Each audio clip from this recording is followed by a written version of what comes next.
আসসালামু আলাইকুম। আমি চিকিৎসক Golam Mostafizur Rahman, local medical assistant, health BD চ্যানেলের পক্ষ থেকে এবং Facebook page MD Golam Mostafizur Rahman এর পক্ষ থেকে যারা আমার ভিডিও দেখছেন সবাইকে জানাই প্রাণঢালা অভিনন্দন ও শুভেচ্ছা। আপনারা অবশ্যই ভালো আছেন, সুস্থ আছেন।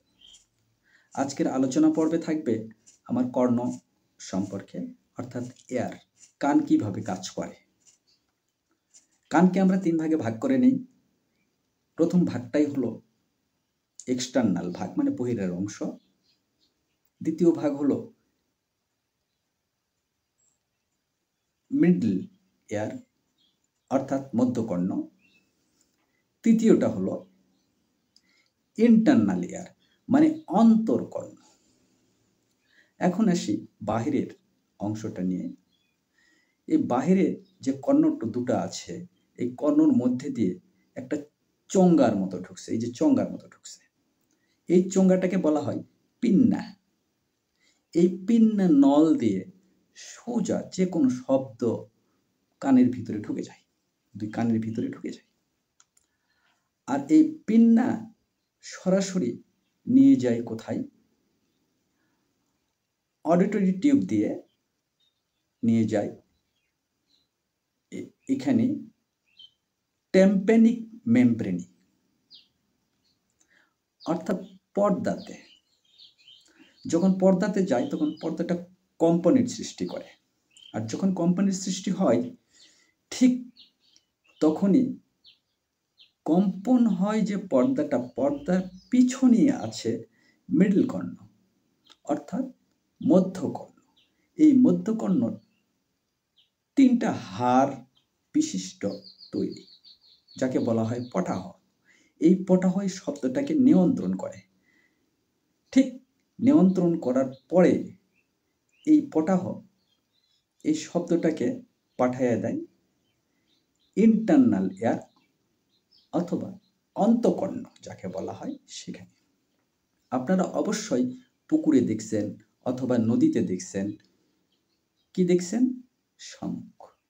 শামুকটা ভাঙলে যখন ভিতরে পেঁচানো পেঁচানো কতগুলো নারীর মতো পাওয়া যায়, ঠিক ইন্টারকর্ণের ভিতরে ঠিক নারীর মতো পিচানো পিচানো ওই অংশটার মতোই দেখতে লাগে। এবং ওখানে একটি চওড়া অংশ আছে যা স্নায়ু দ্বারা নির্মিত। এই স্নায়ুগুলোর ঠিক নলটা বন্ধ থাকে জলীয় পদার্থ দ্বারা অথবা তরল পদার্থ দ্বারা। তখন পটাহ ঠিক ওখানে যখন শব্দটা পৌঁছায় দেয়, ঠিক ওখানে একটা কম্পনের সৃষ্টি হয়। তখন সেই ইন্টারনাল কর্ণ সরাসরি আমাদের ব্রেনে শব্দটা পৌঁছায় দেয়। এটাই হচ্ছে কর্ণের কাজ। যদি অতি জোরে শব্দ লাগে বা শুনতে পাই আমরা, তখন অনেক সময় পর্দাটা ফেটে যায়। পর্দা ফেটে গেলে আর কোনো সময় সে শুনতে পায় না, অস্বস্তি বোধ করে এবং সে বধির হিসাবে থেকে যায়। ঠিক মধ্যকর্ণতে যখন কোনো ভাইরাস বা কোনো জীবাণু আক্রমণ করে, তখন জ্বালা যন্ত্রণা হয়, ব্যথা হয়, কটকট করে কামড়ায়। তখন আমরা চিকিৎসকের শরণাপন্ন হয়, অর্থাৎ ওটাকে বলা হয় ওটিটিস মিডিয়া রোগ, মানে কানের মধ্যে প্রদাহের রোগ। আবার দেখা যায় ইনফেকশন হয়ে কখনো কখনো এই কান দিয়ে স্লেমা বাহির হয়, কখনো আবার জল পড়ে বা পানি পড়ে, আমরা বলি কান গড়ে গেছে, এরকম একটা পর্যায়ে যায়। এটা নতুন অবস্থায় চিকিৎসা করা প্রয়োজন। যদি পুরাতন হয়ে যায় তাহলে অনেক সময় অনেক সমস্যায় দেখা দিতে পারে। তাই আমার ভিডিও যারা দেখছেন, আমি মনে করি আমাদের প্রাথমিক চিকিৎসার জন্য এবং আমাদের নির্ধারিত ডাক্তার পছন্দ করার জন্য অবশ্যই সাবস্ক্রাইব করবেন চ্যানেলটাকে, লাইক দিবেন, শেয়ার দিবেন এবং কমেন্ট বক্সে যদি কোনো প্রশ্ন থাকে লিখবেন, অবশ্যই আমি পারতপক্ষে উত্তর দিতে চেষ্টা করব। আর শেষ পর্যায়ে আরও যদি কানের সমস্যাগুলো নিয়ে আলোচনা করি, পরবর্তী ভিডিওতে আমি আলোচনা করব।